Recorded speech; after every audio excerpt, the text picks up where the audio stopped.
नक्सली आतंक ने पांव जमा लिए हैं और खनिज संपदा का हिस्सा भी उनके कब्जे में जा रहा है। मुख्य धारा से बहुत पीछे हो चुके लोगों से अब अविश्वास की बात दूर होनी चाहिए, क्योंकि इस समस्या को किसी भी सूरत में नजरअंदाज नहीं किया जा सकता।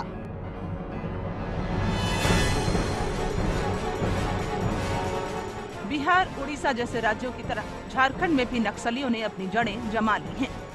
लोगों के मन में पूंजीवाद और साम्राज्यवाद की भावना को अब तक दूर क्यों नहीं किया जा सका है और विकास के नाम पर जनता को विश्वास में क्यों नहीं लिया जा सका है, इस पर मधु कोड़ा का नजरिया सियासी हो जाता है।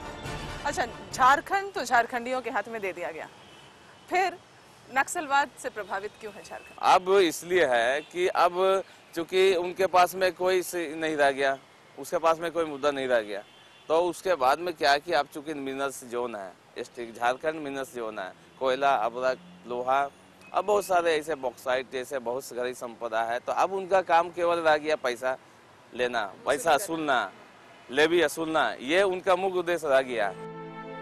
नक्सली आतंक से निपटने का सवाल बेहद लाजमी है। नफरत का जो जहर लोगों को मौत बांट रहा है, उसे खत्म करने के लिए मधु कोड़ा बुनियादी कोशिशों पर जोर देते हैं।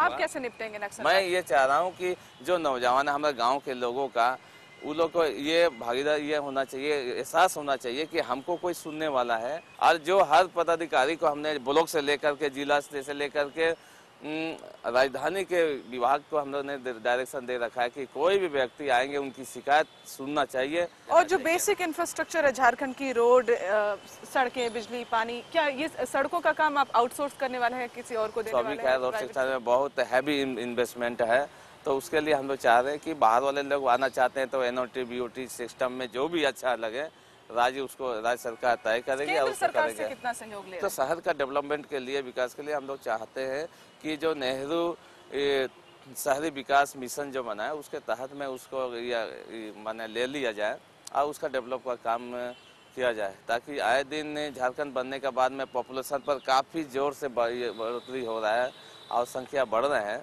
तो उसको अगर सिस्टमेटिक नहीं किया जाए तो फिर आने वाला दिन के लिए बहुत जी का जंजाल हो जाएगा। समय बड़ा दिशा भ्रमित स्थिति में है, क्योंकि 100 दिन में यही उपलब्धि रही है कि सारे कार्य बंद है। विकास योजनाओं को लेकर मधु कोड़ा की कोशिशें अभी अपने पहले पड़ाव पर ही हैं। महत्वाकांक्षी योजनाओं का कागजों से निकलकर सतह पर लागू होना जरूरी भी है और वक्त की मांग भी। झारखंड में तमाम कारणों से माफियागिरी भी हावी है। सियासी हस्तियों को धमकियों के एक मामले की आंच मधु कोड़ा पर भी पड़ी। ऐसे मामले में वो सख्ती पर जोर देते हैं, लेकिन धर्मांतरण के सवाल पर वो लाजवाब हो जाते हैं। झारखंड में खनन की ठेकेदारी को लेकर अक्सर माफियाओं का बोलबाला रहता है। ऐसे में सियासी दलों पर दबाव भी रहता है और अगर बात नहीं बनी तो धमकियां मिलना लाजमी है। मधु कोड़ा इन मामलों पर सख्ती बरतने की वकालत करते हैं। अच्छा, ये कॉन्ट्रैक्टर का एक कॉल था, उसको आपने धमकी के रूप में कैसे लिया? देखिए, मुझे फोन नहीं आया, मेरे लोग को आया फोन।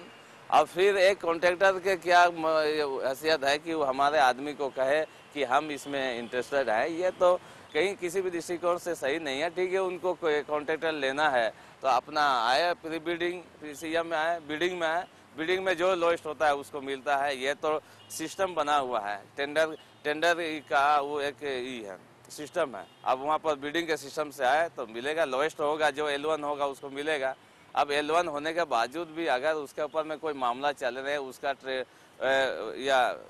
पुराना ट्रैक रिकॉर्ड ठीक नहीं है काम का, तो स्वाभाविक है कि वो आउट हो जाएगा। अच्छा, झारखंड में धर्मांतरण अभी भी चल रहा है, तो क्या एंटी कन्वर्जन बिल लाने की कोशिश में है? ना, अभी एंटी कन्वर्जन बिल लाने की अभी कोई योजना नहीं है।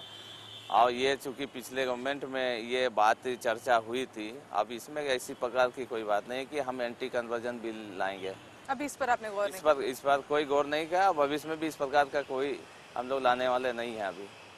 और सच्चर कमेटी की जो रिपोर्ट आई है उसके मुताबिक कहना है कि मुसलमानों की हालत पूरे देश के तकरीबन हर राज्यों में कमोवेश एक जैसी ही है, तो आप इस पर क्या प्रतिक्रिया देना चाहें?